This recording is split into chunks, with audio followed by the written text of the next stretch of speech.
Hello, welcome to part 2 in a video I'm calling Where's the Fourth Ace in a Shuffled Deck. In part 1 we used the fundamental theorem of counting to derive probabilities, and in this video we're going to use the negative hypergeometric distribution to find the exact probability that the fourth ace is the nth card in a shuffled deck.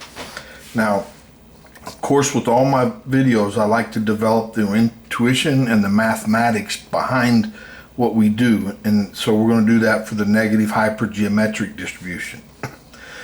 And this video wouldn't be here if it wasn't for this YouTuber here. They suggested that I use the negative hypergeometric to calculate these probabilities. And it was a great suggestion. So the setting for the negative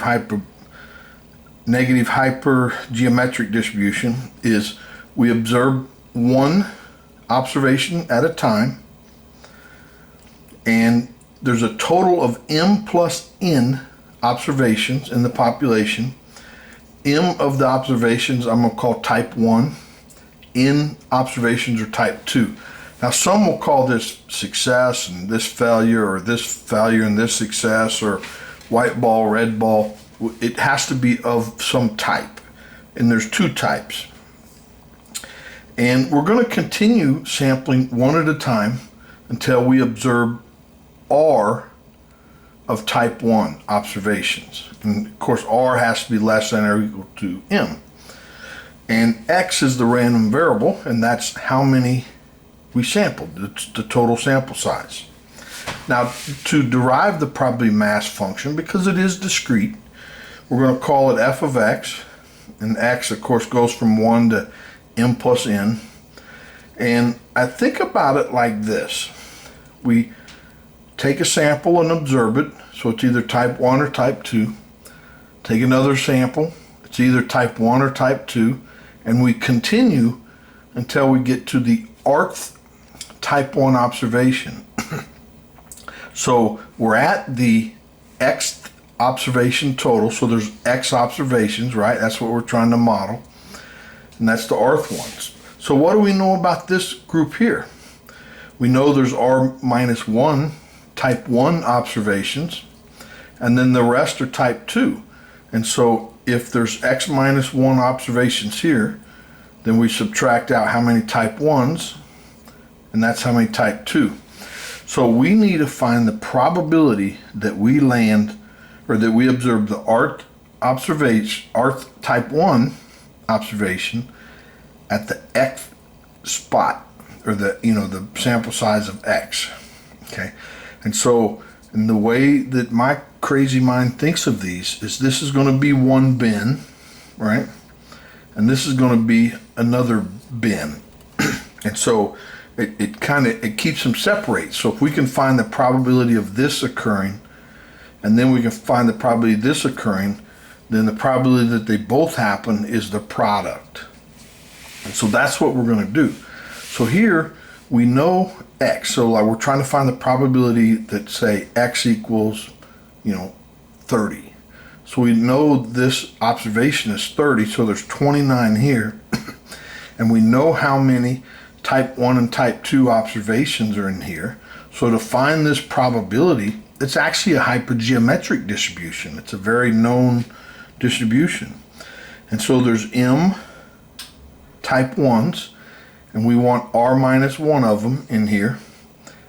And there are n type 2 observations, and we want x minus r of those in here. And then divided by the total, m plus n, choose x minus 1. So if I said divided by, this is a combinatorics. M choose r minus 1, n choose x minus 1 minus r minus 1.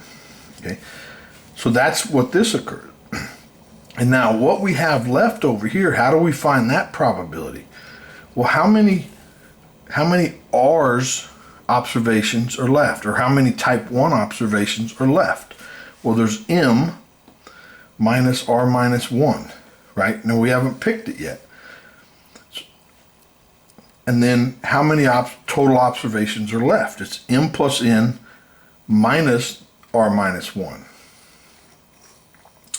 So that's the probability. So this is how many type 1 observations over how many total observations are left after creating this. So this is the probability of choosing a type 1 observation, making it the rth type 1 that we've observed. Okay? So this product is the probability mass function. So this is it. So this is the probability mass function. But this is what you don't see in books. They don't show this. So what we do is we expand the combinatorics in each of those, and then this just carries down. Now this we can combine. So like keep the m or the. So when this gets multiplied up, then we keep this and r minus 1 and r minus r to create this. Then the bottom, m, and then it's choose n, which creates that, and those get lumped into this one. Now this cancels with this one of those, and then this one cancels with one of these, and it creates this. And so I kind of went pretty quickly over that math, but then this is it. So this is the probability mass function that you see in books. And so let's do an example and use it. So example, that we have a deck of 52 cards. We want to find the probability that the fourth ace is the 51st card. And let's use the negative hypergeometric distribution. So we want to find the probability that x equals 51, m is 4, right? There's 4 aces. N is 48. There's 48 non-aces. And r is when we stop. And we want to stop after we observe the fourth ace. And so this is it. And so you can kind of think about it. If you lay one card down, then 2, and then 3, and then once you observe the fourth ace, you stop. And what card number is that? Right? That's the setting that we're in. And so here we're going to find what the probability that we stopped on the 51st card. So you plug the numbers. X is 51 minus 1. R is 4. That should be minus 1. And then here we have m plus n, choose n, and over here we have m plus n minus x, which is 51, m minus r, which is this. So really I just need to change this one to a 1, right? Okay, and then this reduces to this, right? 50 choose 3, 1 choose 0, 52 choose 48. Then we can take this and write it out. So this one is here, that one's here. Now we invert and multiply, and then this reduces to this, which then reduces to 16 over 13 times 17. Now if you remember, this is the number we gave in part 1. It's 100% the same. Now, just to show you how to use this formula, let's find the probability that the third ace is in the 51st card.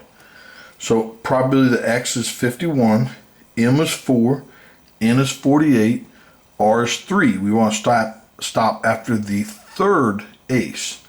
So you plug them into the formula. 50 choose 2, 1 choose 1, 52 choose 48, and that reduces to 1 over 13 times 17. So this has a lower chance than this. Okay, well, if you're using the R software, and I'll probably do a separate video on that, if you use the library extra dist, and that stands for distributions, of course, then you can access the negative hypergeometric distribution. So that's the density. This is the cumulative distribution function. That's a quantile negative hypergeometric, and that's taking random samples from this distribution. All right, well, I hope you enjoyed this. I sure did. I thank this YouTuber here for spurring on this video. Don't forget to subscribe, and see you next time. Thanks, bye.